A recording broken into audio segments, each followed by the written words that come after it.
O contentamento em Cristo. Nós vimos em toda a carta de Filipenses, o contentamento em Cristo. Ele tem implicações para tudo.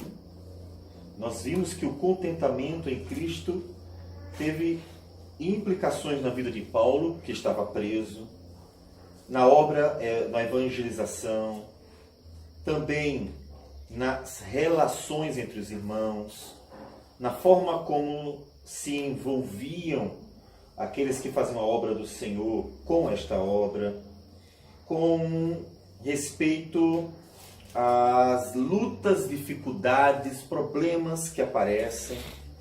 Nós vimos que o contentamento em Cristo ele tem implicações para tudo na vida.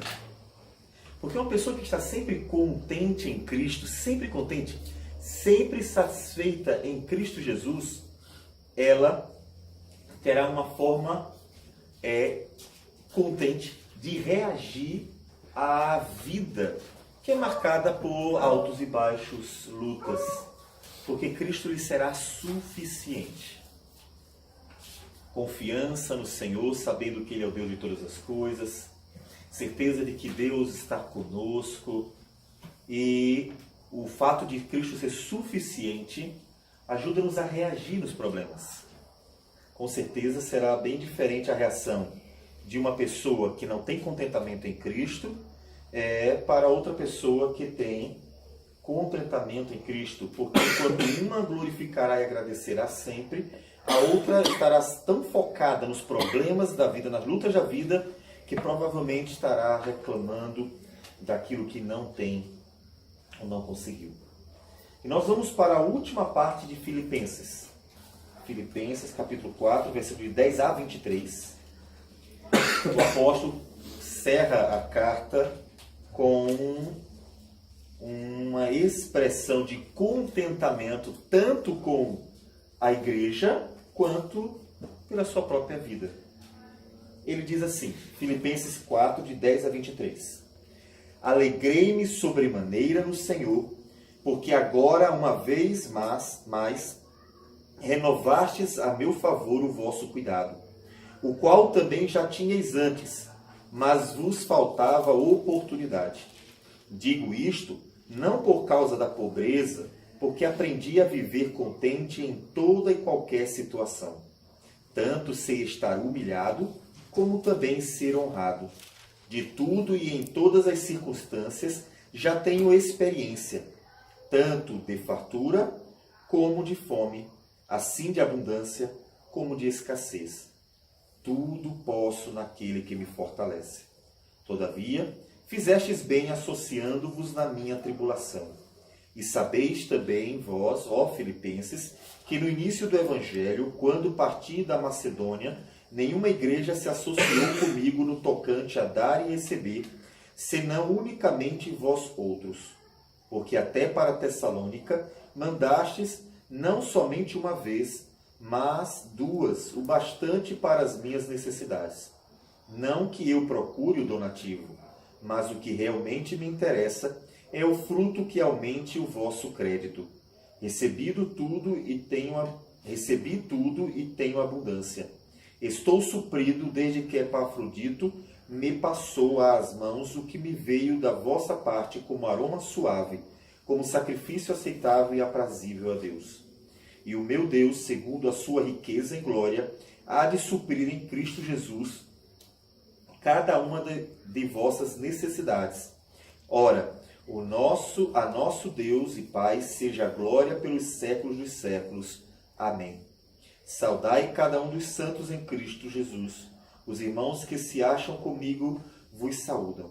Todos os santos vos saúdam, especialmente os da casa de César.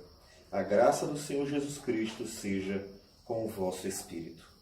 Senhor Deus amado, obrigado por tua palavra lida, poder do Senhor para a salvação. Obrigado, Senhor, porque em Cristo Jesus nós temos entendimento para compreender a tua palavra. Porque Ele nos deu do teu Espírito para que pudéssemos crescer por meio do conhecimento do Senhor. Por isso pedimos que o Senhor nos ajude, quebrante corações, use-nos para a tua glória, porque sabemos que de ti vem todo saber, todo conhecimento, toda sabedoria. E é então, ó Deus, de Ti dependemos para que entendamos e apliquemos à própria vida tudo aquilo que a Tua palavra nos ensina. Receba a nossa oração e abençoe-nos falando conosco pela palavra, em nome de Jesus. Amém, Senhor. Amém. Já na última parte, nós está no finalzinho da carta, Paulo toca num assunto particular que tem a ver com os benefícios, os donativos que ele havia recebido da igreja de Filipenses, e isso o alegrou. Mas ele começa dizendo que se alegrou sobremaneira no Senhor.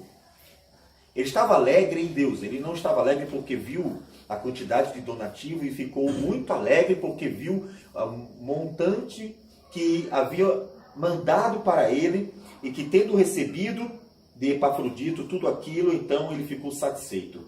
Ele está muito alegre no Senhor, está contente porque viu o cuidado da igreja para com ele.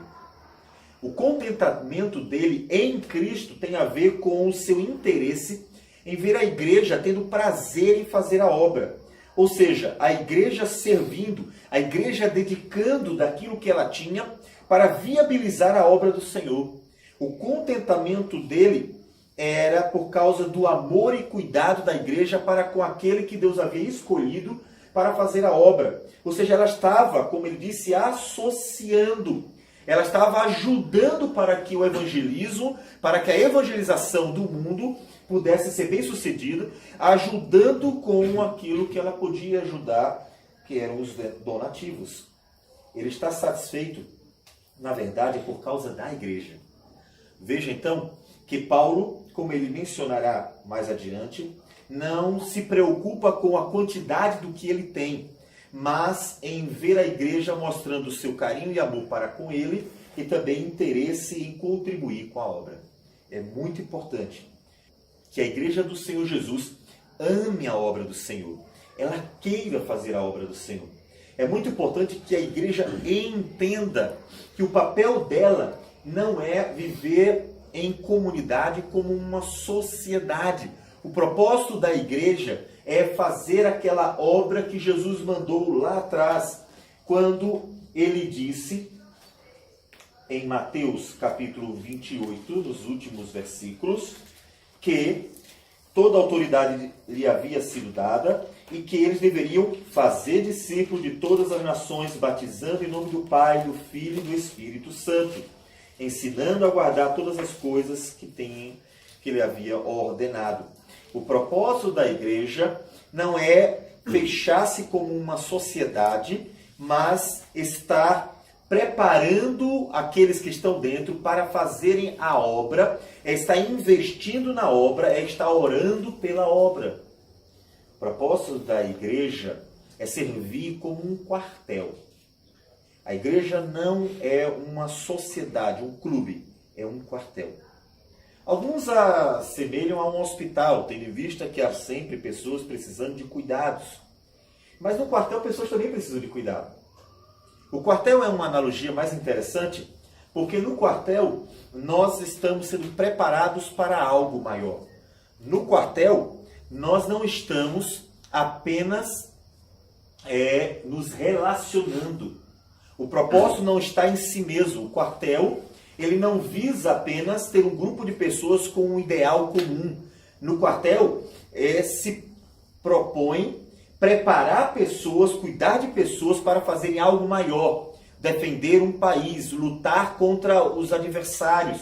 Então, o propósito é fazer com que estas pessoas estejam prontas para ir. E já que Jesus disse que as portas do inferno não prevaleceriam contra a igreja, Jesus já estava anunciando que a igreja viveria numa guerra. A igreja é um quartel. O propósito dela, dentro de seu alvo maior, objetivo maior, que é glorificar a Deus, o propósito da igreja é lutar pelo Senhor. Lutar pelo Senhor. E a igreja deve lutar pelo Senhor fazendo a obra. Paulo está satisfeito por isso. A igreja está fazendo a obra. A igreja está investindo. A igreja está cuidando. A igreja estava se associando com a obra do Senhor Jesus. E isso estava trazendo contentamento para Paulo. Seria como nós hoje olharmos para aqueles missionários que todos os domingos nós colocamos nos slides. Lembram que todo domingo nós temos duas famílias de missionários que aparecem nos slides da igreja, para que em culto, juntos como igreja, oremos por duas famílias de missionários que estão pelo mundo. São missionários da APMT, da Agência Presbiteriana de Missões Transculturais. Nós estamos orando para que Deus os abençoe, os ajude a fazer a obra, tanto dando sustento, como suporte no que diz respeito à firmeza, à capacidade de aguentar as lutas, sabedoria, ajude a família para que ela possa contribuir na pregação do Evangelho, também motivando o pastor. Então nós estamos clamando, nós estamos orando por eles. E nós devemos nos ficar contentes em ver que há pessoas que por amor ao Senhor estão fazendo a obra. E eles, se souberem que nós estamos clamando por eles todos os domingos como igreja, ficariam muito contentes em saber que a igreja de Jesus não esqueceu aqueles que foram fazer a obra. É por isso que Paulo está contente. Ele está contente por ver a igreja cuidando da obra do Senhor, mostrando tanto amor para com aqueles que fazem a obra, quanto também o cuidado para com a própria obra. Já durante o ministério pastoral, a gente costuma ver as igrejas terem aqueles momentos em que mostram carinho pelo pastor no aniversário, coisas semelhantes. É muito comum nas igrejas. Eu era membro da igreja, via isso. Depois que eu me tornei pastor, vi isso também. Mas saiba que não há nada melhor para um pastor do que ver a igreja vivendo e servindo ao Senhor. Servir ao Senhor. Porque quando a igreja se associa com carinho ao ministério do pastor, quando ela está ali para ajudar, ela está investindo na obra do Senhor. Ela não está investindo numa pessoa apenas qualquer. Ela está investindo na obra. Quando ela mostra e ajuda, como missionários lá fora, orando por eles, orando pelo pastor que está fazendo a obra, quando ela se associa, ela está mostrando cuidado pela obra. E é por isso que Paulo está contente. Então observe que o contentamento de Paulo não tem a ver com as coisas em si, as coisas materiais. Tem a ver com o que a igreja estava fazendo, com o que aquilo representava. Era isso. Para mostrar que esse é o contentamento de Paulo, vem os versículos seguintes. Ele diz: digo isto não por causa da pobreza, porque aprendi a viver contente em toda e qualquer situação. Irmãos, eu não estou preocupado com o donativo. Eu já vivi momentos difíceis. Lembrem que nós já lemos que Paulo diz em Coríntios, em que ele conta as lutas que ele passou, os açoites que recebeu, as prisões, naufrágio e coisas assim. Ele já aprendeu a viver contente com tudo. Ele não está mais preocupado com isso. Se um dia já esteve, ele não está mais. Ele aprendeu. E o fato dele ter aprendido mostra que nós precisamos estar vivendo uma vida de comunhão com o Senhor, interessados em crescer espiritualmente pelo conhecimento de Deus, para também desenvolver. Paulo não nasceu com esse contentamento. Paulo aprendeu. Você pode aprender. Assim como Paulo aprendeu a estar contente com tudo, você pode aprender a estar contente com tudo. Talvez você nesse momento olhe, mas era Paulo. Paulo é Paulo, né?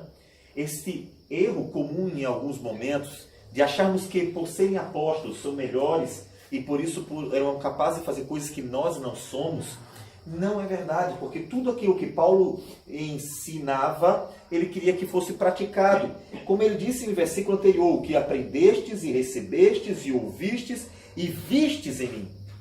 Então, a vida dele como modelo era para que nós copiássemos, para que a igreja copiasse, uma vez que estaria também apontando para Cristo. Logo, assim como Paulo aprendeu a viver contente com tudo, você pode aprender a viver contente. Você pode aprender. Você pode aprender a viver contente a partir do seu olhar para Cristo. Portanto, é bom quando Deus manda para nós desafios para nos trabalhar a vida. Eu louvo a Deus pelos momentos difíceis da vida ministerial em que eu tive que privar a minha filha de coisas boas aos olhos dela. Eu louvo a Deus pelo fato de ter que tantas vezes dizer não para minha filha, para ela aprender a se contentar com o que tem. Eu não fico triste por não ter dado isso, não ter dado aquilo, não ter dado aquilo outro, não ter feito isso, não ter feito aquilo. Oh, eu queria tanto dar à minha filha melhor, condições melhores, dar tudo o que ela quisesse, fazer ela se sentir bem, ter todos os brinquedos, todas as regalias. Não. Não. E graças a Deus, por que não? Porque não só não foi possível, como também porque Deus nos conscientiza a não fazer. É bom, porque isso ensina-nos a estar contente com tudo, ou estar contente em tudo, em toda e qualquer situação. É bom. Portanto, tribulações da vida não são coisas ruins. As pessoas sempre olham para os problemas como coisas ruins, sempre. Mas não são ruins. Problemas são mandados por Deus. Se os problemas fossem coisas ruins, por que Deus mandaria problemas para nós? Problemas são bênção.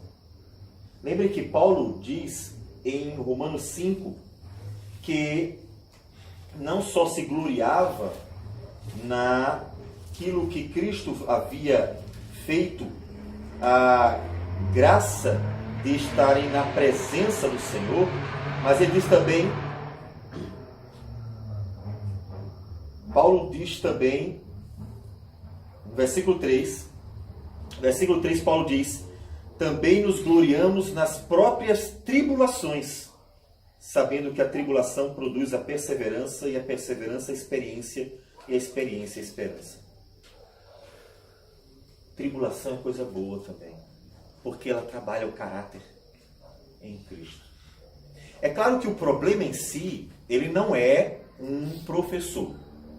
Porque o problema em si, ele não tem poder para mudar o coração. O que mudará o coração é Deus trabalhando no momento do problema. Por exemplo, nós vamos encontrar no percurso de 40 anos no deserto, dois grupos de pessoas em Israel. Vocês lembram? Que a maioria murmurava quando não tinha comida, não tinha carne, não tinha água, não tinha isso, não tinha aquilo, murmurava, reclamava de tudo. Todas as coisas que aconteciam eram razão para Israel. Mas algumas poucas pessoas glorificavam a Deus. O Caleb, o Josué e o Moisés estiveram firmes mesmo diante das adversidades. Moisés orava intercedendo, glorificava a Deus enquanto o povo reclamava. Então, não é a tribulação que edifica, é Deus, mas ela é o ambiente. Então, não ache ruim. Eu sei que pode ser desagradável à primeira vista, mas Paulo aprendeu a estar contente em toda e qualquer situação, passando por ela. Paulo aprendeu a estar contente em toda e qualquer situação, sendo açoitado, em naufrágio, em prisões, em lutas. Paulo não aprendeu a estar contente em toda e qualquer situação, tendo tudo o que queria. Tendo uma vida perfeita, saúde perfeita, todas as condições boas. Ele aprendeu a estar contente em toda e qualquer situação, passando pelo problema. Então, se Paulo aprendeu, aplique isso à sua vida. Senhor, eu quero aprender.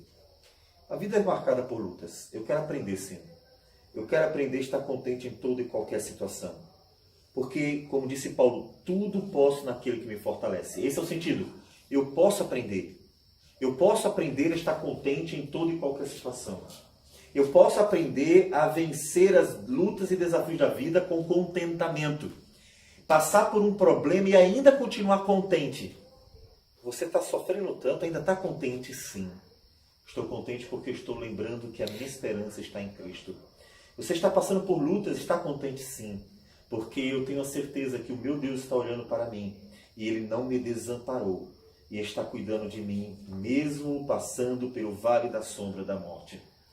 De forma que você possa estar contente com Cristo em toda e qualquer situação, porque aprendeu. Então é bom. Essa é uma das razões pelas quais, mesmo quando nós temos jovens passando por problemas, por exemplo, na igreja, mas em certa medida, quando nós vemos jovens passando por problemas, nós nos sentimos aflitos. Nós oramos, Senhor, trabalha o coração daquela pessoa, ajuda. Mas, Senhor, Tu sabes que Tu podes trabalhar. Eu sei que o Senhor quer trabalhar a vida daquelas pessoas. Então trabalha. A oração primeiro, né? Senhor, livra aquelas pessoas de todos os problemas. É assim que a gente gostaria de orar por todos, não é? Os filhos estão passando por problemas. Senhor, livra meu filho de todos os problemas. Mas, se você orar pedindo que Deus livre os seus filhos e as pessoas que você ama de todos os problemas, como é que eles vão aprender a estar contente em toda e qualquer situação se eles nem sequer passarem pelos problemas? Se você orar para que Deus livre os seus filhos e as pessoas que você ama de todos os problemas, como é que você poderá ver no seu filho as seguintes palavras: nos gloriamos nas tribulações? Ele não sabe o que é isso. Logo, a nossa oração não é: Senhor, livra a igreja, o teu povo de todos os problemas. É: Senhor, que a tua igreja seja capaz de estar contente em todos os problemas. Porque o Senhor pode livrar todas as pessoas dos problemas, não tenha dúvida. Não há dificuldade para Deus nenhuma curar, mudar as condições em que a pessoa se encontra, resolver problemas que ela tem no momento. Não há dificuldade para Deus. Mas os problemas fazem parte do propósito de Deus de trabalhar a sua vida. E Paulo disse: eu fui trabalhado por Deus, eu aprendi a estar contente em toda e qualquer situação. Porque Deus trabalhou a vida de Paulo. Então, nós devemos aprender a lidar com os problemas, não reclamando dos problemas, mas olhando para Cristo de tal forma que a gente possa, primeiro, estar contente em Cristo. E segundo, pedir que Deus ajude a perceber o que pode ser trabalhado na minha vida. Problemas podem nos mostrar que somos impacientes. Problemas podem nos mostrar que nós não dependemos tanto de Deus. Problemas podem nos mostrar que nós precisamos mudar alguma coisa na nossa vida, algum ponto de nossa vida. Problemas podem nos mostrar que estamos muito apegados às coisas. Problemas podem nos mostrar que não estamos olhando tanto para Cristo como deveríamos, para a vida eterna como deveríamos. Problemas podem nos mostrar que estamos acomodados. Problemas podem nos mostrar que nós estamos precisando mudar, aprender. Então, Senhor, me ajude a perceber. Em vez de pedir, Senhor, me livra, Senhor, eu preciso perceber o que eu preciso mudar. O que eu preciso aprender, para que em toda e qualquer situação, então, eu passe a estar contente. Deus, eu estou passando por um problema, mas estou contente. Eu sei que o Senhor pode resolver. Quem sabe, ao aprender a estar contente em toda e qualquer situação, muitos dos problemas que seriam um instrumento para trabalhar a sua vida já não sejam mais necessários. Porque você já aprendeu a estar contente em toda e qualquer situação. Peça a Deus que ajude você a perceber isso. Portanto, Paulo explicou: olha, eu estou contente, muito contente, porque vocês se associaram comigo, como ele menciona depois, porque vocês mostraram cuidado para comigo. Mas não é pelo que vocês estão me dando. Eu sei estar contente com tudo. E aí ele explica melhor como é bom ver a igreja abençoando a partir do versículo 14. Todavia fizeste bem associando-vos na minha tribulação. Foi bom vocês fazerem isso.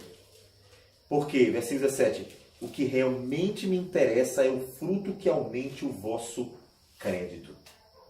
Em cuidar de Paulo, a igreja estava aumentando seu crédito diante de Deus. Haveria recompensa da parte de Deus. Deus estava sendo glorificado, porque era a obra do Senhor que eles estavam realizando. Eles estavam ajudando a obra a ser feita. E Deus recompensaria a igreja.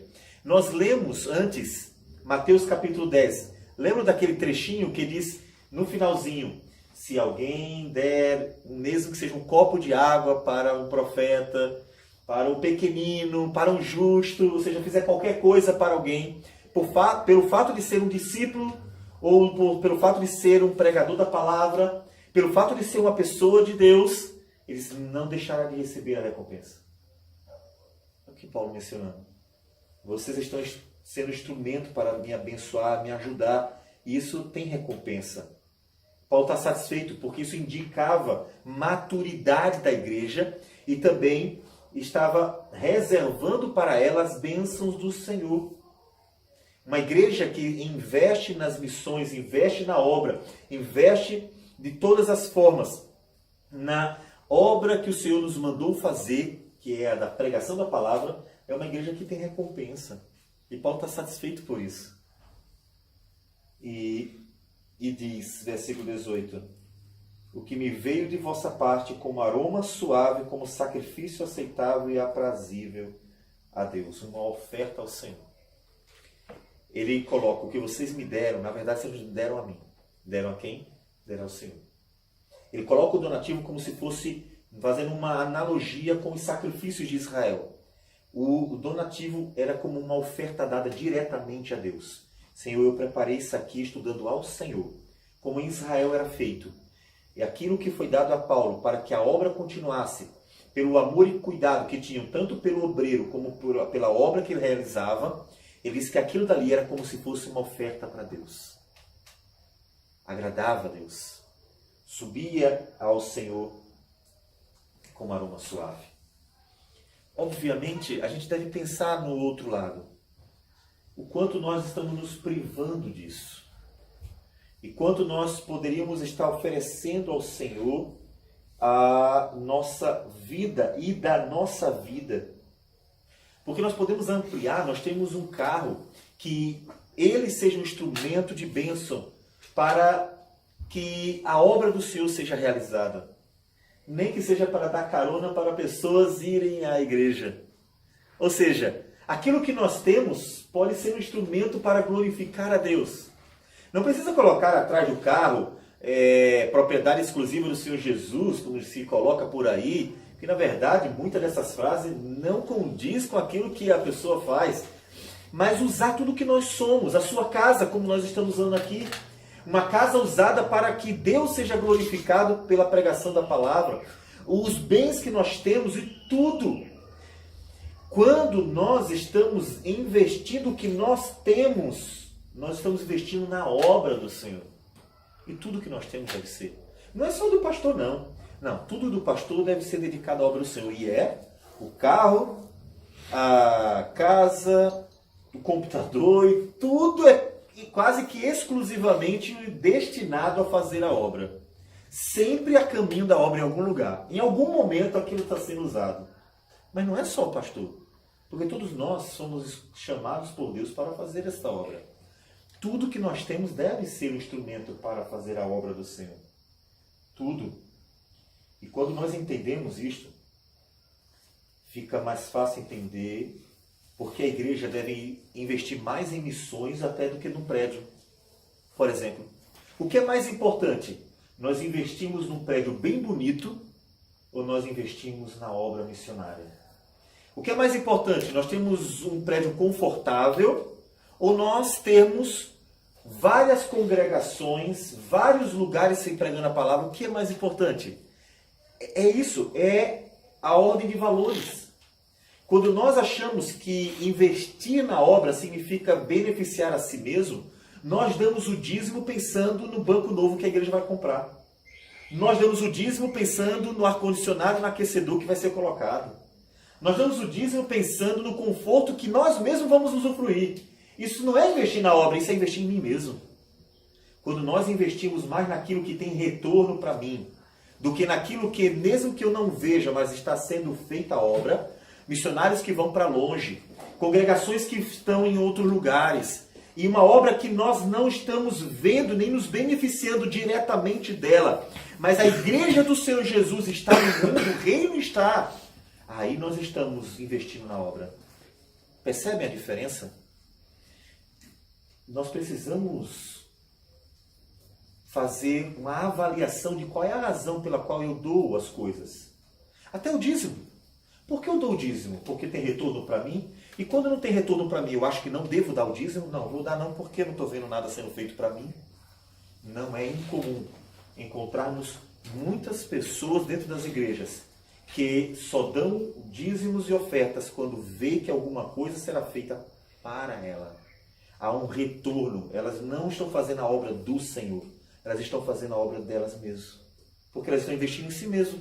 E o missionário que está tão longe? E aquela congregaçãozinha lá não sei aonde, onde pessoas querem ouvir o evangelho também? Não importa. O que importa é se eu tenho um conforto, se o tapete é cada vez mais bonito, se a pintura é cada vez mais bonita, se o ambiente é cada vez mais confortável. Não é para isto que nós devemos investir. Investir na obra do Senhor é investir na pregação do evangelho. Aquilo que proporcionará a expansão do reino. Paulo está contente porque a igreja não está investindo nela mesmo. Está investindo na obra. Eles mandaram para bem longe os donativos que ajudariam Paulo a continuar realizando a obra. Para que Paulo não parasse a obra. Eles investiram em Paulo, que agora está preso, mas que esperava ser liberto. Eles estão investindo na obra do Senhor. Invista na obra. Porque quando nós investimos na obra, Deus recebe como aroma suave. Não invista naquilo que beneficia você. Invista naquilo que glorifica a Deus. Invista naquilo que aponta para Deus. Versículo 19 e 20, Paulo diz assim: E o meu Deus, segundo a sua riqueza e glória, há de suprir em Cristo Jesus cada uma de vossas necessidades. Do jeito que vocês estão abençoando, Deus também cuidará de vocês. Eu quero lembrar um outro texto que nos enriquece esse daqui. É quando 2 Coríntios capítulo 9, Paulo diz assim: E isto afirmo, aquele que semeia pouco, pouco também ceifará. E o que semeia com fartura, com abundância também ceifará. Cada um contribua segundo tiver proposto no coração, não com tristeza ou por necessidade, porque Deus ama a quem dá com alegria. Deus pode fazer-vos abundar em toda graça, a fim de que, tendo sempre em tudo ampla suficiência, superabundeis em toda boa obra. Veja, ele está dizendo, aquele que se dedica muito vai colher muito também. Aquele que dedica pouco, vai colher pouco. E ele fala, olha, se vocês tiverem muito, que esse muito que vocês tiverem seja para que vocês abundem, superabundem na obra. Ou seja, quanto mais vocês tiverem, maior seja a dedicação de vocês na obra. A ideia é, ele desfoca da avareza em que a pessoa quer ter por ter, a ambição de ter e ter mais, e mostra que Deus pode fazer uma pessoa superabundar nos seus bens, mas essa superabundância deve ser um instrumento para que ela dedique a sua vida mais ainda, aquilo que tem mais ainda na obra do Senhor. Ou seja, que sejam ricos para com Deus. Tiago diz isso, que as pessoas, os cristãos devem ser ricos para com Deus. Fazer a obra do Senhor de forma que sejam ricos para com o Senhor. Isso é um conforto para a igreja, não fiquem preocupados. Deus está cuidando de vocês. Ele vai suprir a necessidade de vocês. E o que vocês fizeram agradou a Deus. E Deus há de suprir tudo em Cristo Jesus. E ele glorifica a Deus porque tocou no coração deles. Porque olhou para eles e os usou. Ele glorifica a Deus porque Deus usou aquela igreja de forma que tanto abençoou Paulo, como seria aquela bênção, como uma oferta a Deus, seria um instrumento para abençoá-los também, porque Deus havia se agradado. E exalta ao Senhor. Isso é que importava. No final, Deus era glorificado na vida da sua igreja. E tanto Paulo estava contente em Cristo, quanto eles estariam sendo abençoados por Deus em Cristo Jesus. Paulo está feliz pelo que aconteceu. Então vem a saudação final. E veja que nessa saudação final mostra o carinho e o amor que aqueles que estavam com Paulo, aqueles que estavam perto de Paulo, mostravam para com aquela igreja. Os santos em Cristo estavam saudando aqueles que também eram santos em Cristo, Filipos, os filipenses. E ele diz especialmente os da casa de César. Esses da casa de César já são frutos do trabalho de Paulo. Paulo estava pregando o evangelho do Senhor Jesus entre aqueles que tinham alguma relação com a liderança política da época. Ficou conhecido de todos, de toda a guarda pretoriana, aquilo que estava acontecendo com Paulo. E estas coisas se tornaram instrumento para que pessoas de entre a casa de César viessem a conhecer a Cristo. Deus estava usando a tribulação de Paulo para alcançar vidas. Deus usa problemas para não só edificar o seu povo, mas também até para alcançar outras vidas. Aquilo que acontece conosco não deve ser tido como casualidade, mas como instrumento divino para glorificar a Deus. E então, Deus estava sendo exaltado na vida dos santos que estavam lá e estavam cá. Deus estava sendo exaltado por meio de Jesus Cristo na vida daquele povo. Como você está? Problemas, se for perguntar, todos têm. Mas como você reage aos problemas? Aprenda a estar contente em tudo. Há tempo para o problema. Sim. Há tempo para tudo, diz Eclesiastes. E esse tempo de problema não desperdice. Não considere que o problema é apenas uma desventura da vida. Graças a Deus me livrei do problema. Graças a Deus passei por esse problema e agora estou livre dele. Não considere. Olhe a vida com o olhar de Deus. Deus que nos conduz graciosamente também nos faz percorrer vales da sombra da morte. Então, quando passar pelo problema, olhe para o problema como um instrumento em que você, ao passar por ele, e aí, meu irmão, como é que você está? Bom, graças a Deus, já passou a luta, a dificuldade, mas foi bom, eu aprendi isso, eu amadureci aquilo outro, Deus trabalhou na minha vida sobre isto. Ou seja, você não apenas se livrou de um problema, você foi trabalhado nele, você aproveitou o problema. Porque nós gostamos de aproveitar momentos bons, gostamos de aproveitar a fartura, gostamos de aproveitar o passeio, gostamos de aproveitar a festa, gostamos de aproveitar as boas coisas que adquirimos. Nós desfrutamos com muita satisfação de tudo que é bom.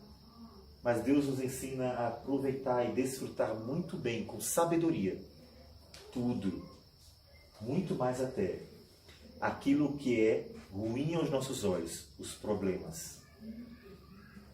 E assim, tirar bom proveito dele.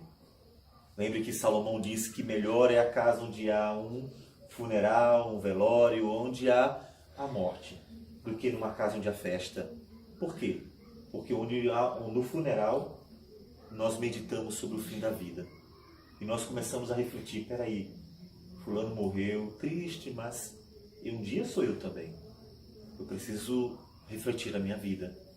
Então os problemas nos ajudam em Cristo a amadurecer. Portanto, busque no Senhor o amadurecimento nas lutas da vida, para que Cristo seja glorificado na sua vida, não só quando há fartura, mas também quando há escassez, quando há lutas, quando há problemas. Assim, você exaltará a Cristo estando contente em toda e qualquer situação e será aperfeiçoado para viver uma vida para a glória do Senhor em tudo.